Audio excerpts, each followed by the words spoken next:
Everyone, welcome to my channel blaze on Mantra. मैं हूं श्रुति मिश्रा और आज आपके लिए लेकर आई हूं the God of small things के जो क्वेश्चन आंसर हम लोग डिस्कस कर रहे थे उसमें अगला वीडियो, जहां पर आज जिस क्वेश्चन को हम डिस्कस करेंगे वो है कैरेक्टर स्केच ऑफ अमू।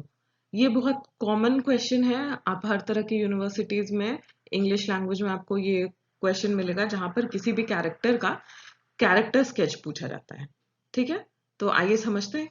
तो अमू के कैरेक्टर स्केच को जानने के पहले ये जानते हैं कि कैरेक्टर स्केच क्या होता है। तो कैरेक्टर स्केच एक राइटिंग डिवाइस है या स्टाइल है जहां पर हम कैरेक्टर को एनालाइज करते हैं।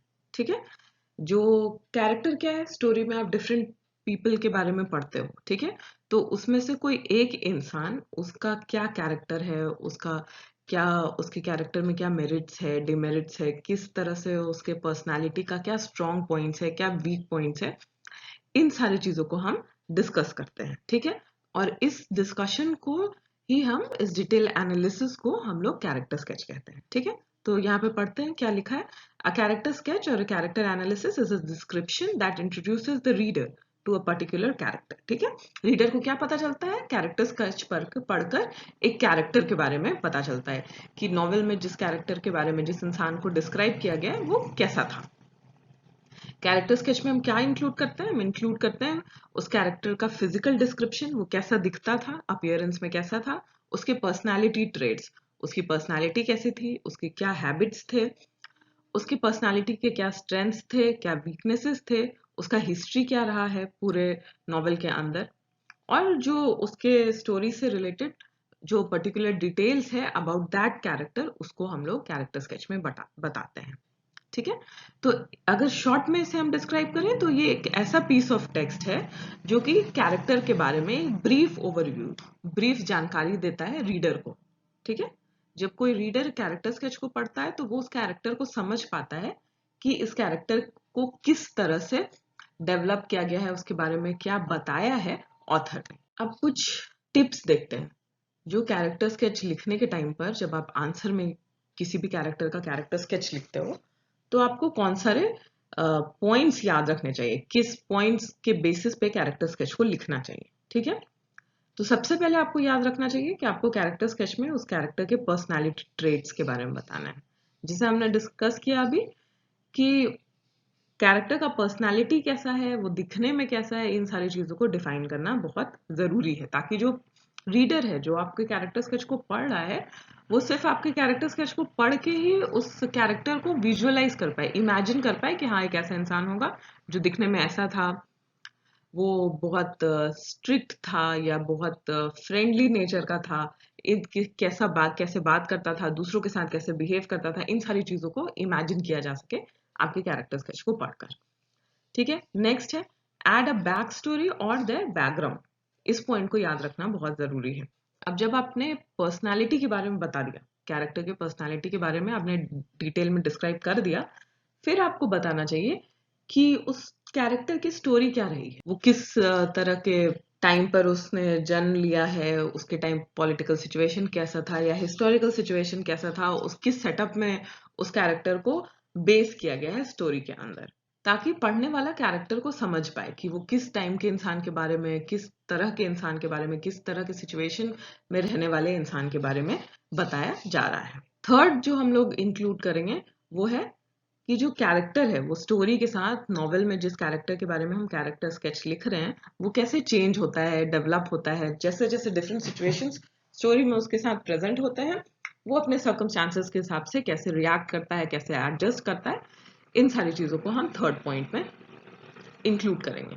उसके बाद हम लिखेंगे how they talk and act around people. ठीक है, तो जब आप किसी के बारे में बता रहे हो तो आप उसको दूसरे के साथ उसका कैसा बिहेवियर है ये भी बताना बहुत जरूरी है। तो वो अपने से फेमिलियर लोगों के साथ कैसा बिहेव करता है, अपने स्ट्रेंजर्स के साथ कैसा बिहेव करता है, इन सारी चीजों को भी बताना आवश्यक है। नेक्स्ट जो इम्पोर्टेंट बात आपको इंक्लूड करना चाहिए कैरेक्टर स्केच लिखते वक्त वो ये है कि जो कैरेक्टर है जिसके बारे में आप लिख रहे हो उसका क्या इम्पैक्ट रहा है आपके ऊपर, उसको जानने के बाद, समझने के बाद आपने उससे क्या सीखा है या क्या समझा है, इन सारी बातों को भी आप इंक्लूड कर सकते हो कैरेक्टर स्केच में। फिर उसके बाद फिजिकल और नॉन फिजिकल दोनों तरह के कैरेक्टर्स के बारे में आप बताओगे। ठीक है, दिखने में कैसा था, सोचने समझने में कैसा था, हर तरह के उसके कैरेक्टर्स के बारे में, फीचर्स के बारे में आप बताओगे। उसके बाद जो आपको याद रखना चाहिए वो ये है कि आपको ऐसे वर्ड्स यूज करने चाहिए कैरेक्टर स्केच में जिससे कि लोग जो पढ़ रहे हैं आपके कैरेक्टर स्केच को, जो आपके रीडर्स हैं, वो सिर्फ इमेजिनेशन से ही देख पाए कि वो इंसान कैसा रहा होगा नॉवेल में। अगर किसी ने उस नॉवेल को नहीं भी पढ़ा है, सिर्फ आपके कैरेक्टर स्केच को वो पढ़ रहा है, तो उससे वो इंसान का, जिस कैरेक्टर का स्केच आप लिख रहे हो, उससे एक विजुअल पिक्चर इमर्ज करना चाहिए। नेक्स्ट किस बात को हम ध्यान रखेंगे, नेक्स्ट जो हमें ध्यान में रखना है वो ये है कि आप जो डिस्क्रिप्शन लिख रहे हो, ठीक है, वो वेल स्ट्रक्चर्ड होना चाहिए। पहले क्या आना चाहिए, फिर उसके बाद आप क्या लिखोगे, क्लियर होना चाहिए, एम्बिगुअस नहीं होनी चाहिए आपकी राइटिंग। जो भी है, जो आपके थॉट्स हैं, वो क्लियरली रीडर को समझ में आने चाहिए और कंसाइज होना चाहिए। इतना लंबा नहीं होना चाहिए कि कोई पढ़ते पढ़ते बोर हो जाए। और जो दूसरी याद रखने वाली बात है वो ये है कि जो कैरेक्टर स्केच है उसको कैरेक्टर के बारे में टोटल एट्रीब्यूट्स बताने चाहिए। ठीक है, स्टोरी में उस कैरेक्टर के बारे में जो कुछ भी उभर के आता है, जिस तरह के भी फीचर्स उसके बारे में पता चलता है स्टोरी से या नॉवेल से, वो सारी बातें आपके कैरेक्टर स्केच में होनी चाहिए। और इस तरह से आपको अपने आंसर को स्ट्रक्चर करना चाहिए कि जब रीडर आपके आंसर को पढ़ रहा हो, आपके कैरेक्टर स्केच को पढ़ रहा हो, तो उसके दिमाग में जितने भी क्वेश्चंस आए कैरेक्टर के बारे में, वो ऑलरेडी आपके कैरेक्टर स्केच में आंसर्ड। तो यहाँ पे हमने देखा किस तरह से किन सारी चीजों को ध्यान में रखकर कैरेक्टर स्केच को लिखा जाना चाहिए। अब हम देखते हैं अमू का कैरेक्टर स्केच हम लोग किस तरह से लिखेंगे। ठीक है, कैसा आंसर होगा हमारा, और ये किस पे बेस्ड होगा, ये हमारा जो नॉलेज है, जो इन्फॉर्मेशन जो हमें अरुंधति रॉय की book the God of small things से मिलता है अम्मू के बारे में, उस पे बेस्ड है ये कैरेक्टर स्केच। तो अम्मू को हम लोग कैसे जानते हैं, एस्था और राहेल की मदर की तरह से पोर्ट्रे किया गया है उसको स्टोरी में। लेकिन यहाँ पर यह भी जानना जरूरी है कि एस्था और राहेल की मदर होने के पहले उसका लाइफ कैसा था, ताकि उसका कैरेक्टर हमें समझ में आ सके। तो Amu is not just a mom, ठीक है, सिर्फ वो एक माँ नहीं है, वो पापाजी और मामा जी की बेटी है, चाको की छोटी बहन है। और जितने भी फ्लैशबैक्स दिए गए हैं नॉवेल में, उससे हमें समझ में आता है कि किस तरह से उसका पास्ट कैसा रहा है, उसकी हिस्ट्री कैसी रही है, और अपने एडल्ट लाइफ में वो जो भी करती है स्टोरी में, वो क्यों ऐसा करती है। तो अमू जो है वो बहुत इंटरेस्टिंग कैरेक्टर है गॉड ऑफ स्मॉल थिंग्स में, जो बहुत सारे कॉन्ट्रोवर्शियल डिसीजंस लेती है।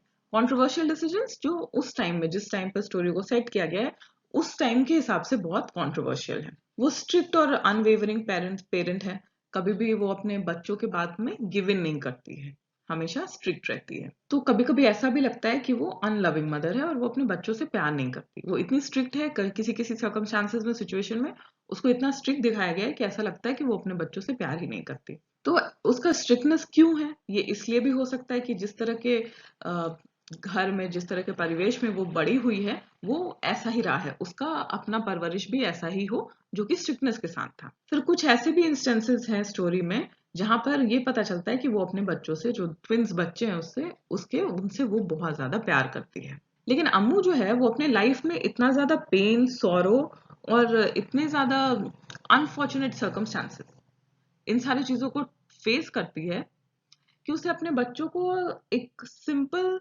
प्यार दिखाने में भी बहुत परेशानी होती है। और वो बहुत बार उसके बच्चों को जो सपोर्ट चाहिए होता है, माँ का जो प्यार चाहिए होता है, वो नहीं दे पाती है, सही गाइडेंस नहीं दे पाती है, क्योंकि उसके खुद के मन में इतनी सारी उलझने हैं। उसका बचपन इतना उलझनों से भरा रहा है, वो कभी भी खुश नहीं है, शादी के बाद भी वो खुश नहीं रही है, वो फिर वापस अपने माँ के घर पे आ जाती है, उसे अपने हस्बैंड का साथ नहीं मिलता है। तो इन सारी वजहों से वो हमेशा जो उलझन में रहती है, तो वो अपने बच्चों को एक proper loving and caring mother का जो सपोर्ट होना चाहिए, जो गाइडेंस होना चाहिए, वो नहीं दे पाती। अब अम्मू अपने बच्चों को ऐसे स्ट्रिक्टनेस के साथ या अनलविंग वे में क्यों बड़ा कर रही है, उसका ये रीजन है कि पापा जी और मामा जी जो अम्मू के पेरेंट्स हैं, उनका भी अम्मू के साथ ऐसा ही रिलेशनशिप रहा है।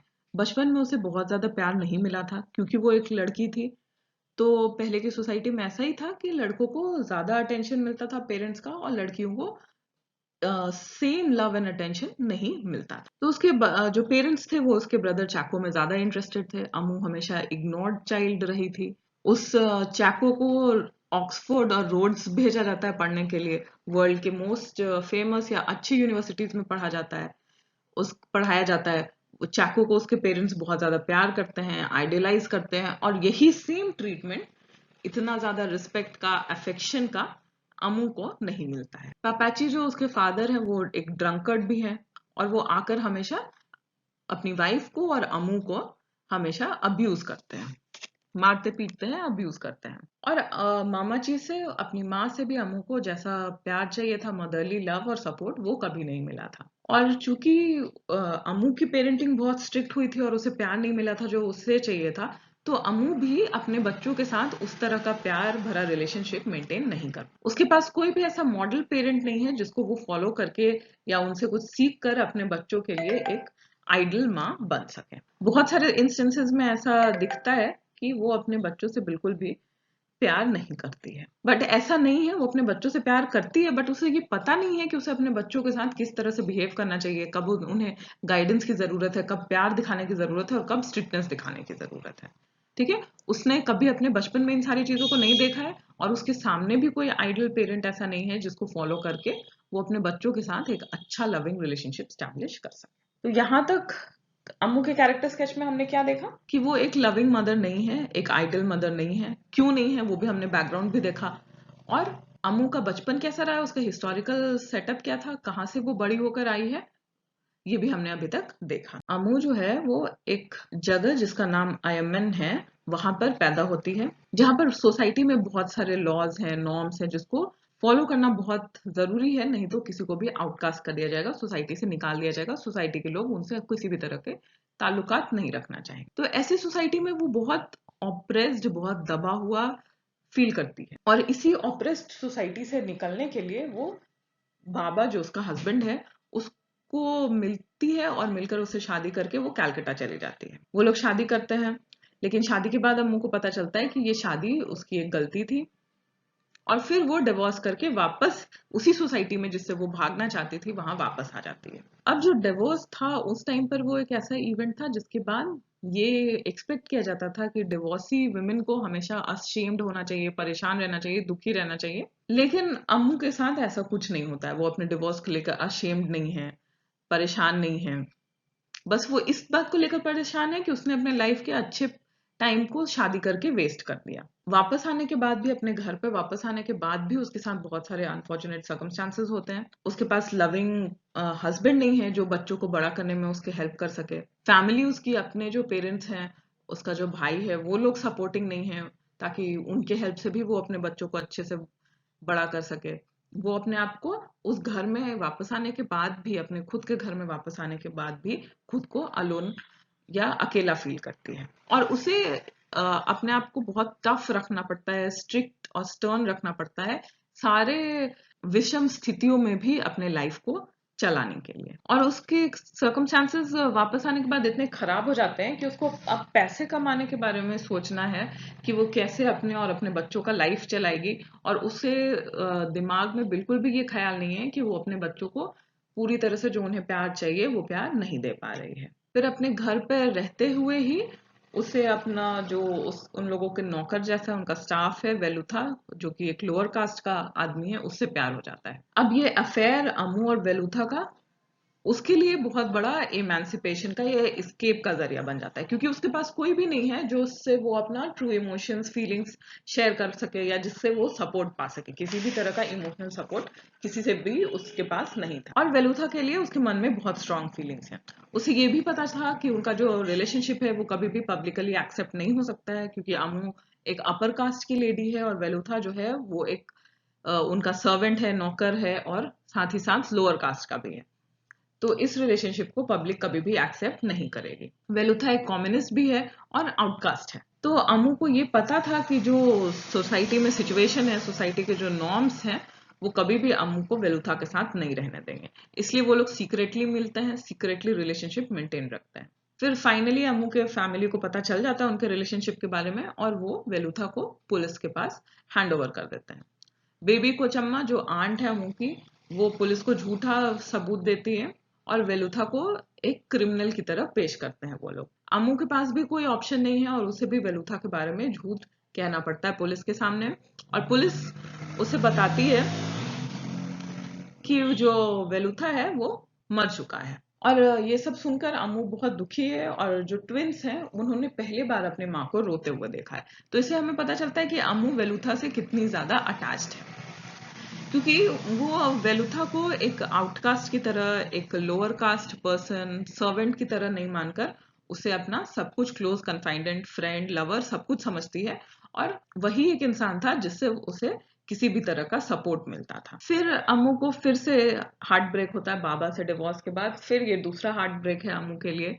उसे इन सारी स्थितियों से डील करना बहुत मुश्किल हो रहा है, और इसीलिए उसे अपने बच्चों को भी प्यार दिखाना बहुत मुश्किल हो जाता है। वेलुथा ही एक ऐसा इंसान था जिससे अम्मू बहुत ज्यादा प्यार करती थी, और उसे भी पुलिस मार देती है। उसके इनफैक्ट उसके फैमिली वाले मिलकर, अम्मू के फैमिली वाले मिलकर वेलुथा को मरवा देते हैं। नॉवेल से हमें ये भी पता चलता है कि अम्मू जो है वो सोशल रैंक, सोसाइटी के नॉर्म्स, इन सारी चीजों के बारे में ज्यादा नहीं सोचती, क्योंकि डिवोर्स जो एक टैबू था उससे भी वो अनअफेक्टेड है। उसे कोई शेम नहीं है अपने डिवोर्स को लेकर। एक आउटकास्ट पर्सन के साथ रिलेशनशिप रखने में, आउटकास्ट पर्सन से प्यार करने में भी उसे कोई शेम नहीं है। और वो काफी प्राउड भी है कि वेलुथा जो था वो कम्युनिस्ट था। और इससे ये पता चलता है कि वेलुथा भी सोसाइटी के नॉर्म्स के अगेंस्ट था, और अम्मू भी सोसाइटी के नॉर्म्स के अगेंस्ट थी। लेकिन इससे ये एसर्टेन नहीं हम कर सकते कि अम्मू को सोसाइटी के बारे में बिल्कुल भी केयर नहीं था। वो अपने बच्चों के बिहेवियर को लेके बहुत ज्यादा कंसर्न थी कि उसके बच्चे सोसाइटी के सामने या बाहर वाले लोगों के सामने किस तरह से बिहेव करते हैं, ताकि वो सोसाइटी में ये स्टैब्लिश कर सके कि वो एक इंडिपेंडेंट मदर होते हुए भी, सिंगल मदर होते हुए भी एक अच्छी माँ है जो अपने बच्चों को अच्छे कल्चर डिसेंसी सिखाती। फिर फाइनली हमें स्टोरी में पता चलता है कि जो अमू है वो अकेले एक डर्टी होटल रूम में ट्यूबरक्लोसिस से मर जाती है। और जब उसका क्रीमेशन हो रहा है, तब राहेल जो उसका बेटा है वो उसे as disgusting, hacking, slightly loony women की तरह नहीं याद रखता। उसके जो बच्चे हैं उसे लवली और लविंगली, एक लविंग मदर की तरह ही याद कर। तो लास्ट में, जो स्टोरी के लास्ट में जब अमू मर रही होती है, तो भले उसके कैरेक्टर के बहुत सारे शेड्स दिखाए गए हैं, बट ट्विंस जो स्टोरी को सुना रहे नोवेल में, उनके हिसाब से उनकी माँ उनके लिए लवली और लविंग ही रही है हमेशा। तो ये वेरियस शेड्स थे अमू के कैरेक्टर के। इसी तरह से हमें किसी भी कैरेक्टर के बारे में उसका कैरेक्टर स्केच लिखना है। अभी अमू का कैरेक्टर स्केच हमने देखा इस वीडियो में। नेक्स्ट वीडियो में आप और भी इम्पोर्टेंट जो कैरेक्टर्स हैं इस नॉवेल के, उनके कैरेक्टर स्केच में आपको बताऊंगी क्या लिखना है और किस तरह से लिखना है। आई होप ये video series God of small things का जो मैं आपके लिए बना रही हूँ वो आपको एग्जाम में बहुत हेल्प करेगा। आंसर्स आपके लिए ईजी हो जाएंगे और आप अच्छे नंबर ला पाओगे। तो मिलते हैं अपने अगले वीडियो में। आप अब मेरे चैनल को प्लीज सब्सक्राइब करो, इस वीडियो को अपने फ्रेंड्स के साथ शेयर करो, और कमेंट्स में मुझे बताओ कि आप और किस क्वेश्चन के आंसर्स जानना चाहते हो। Okay, bye bye.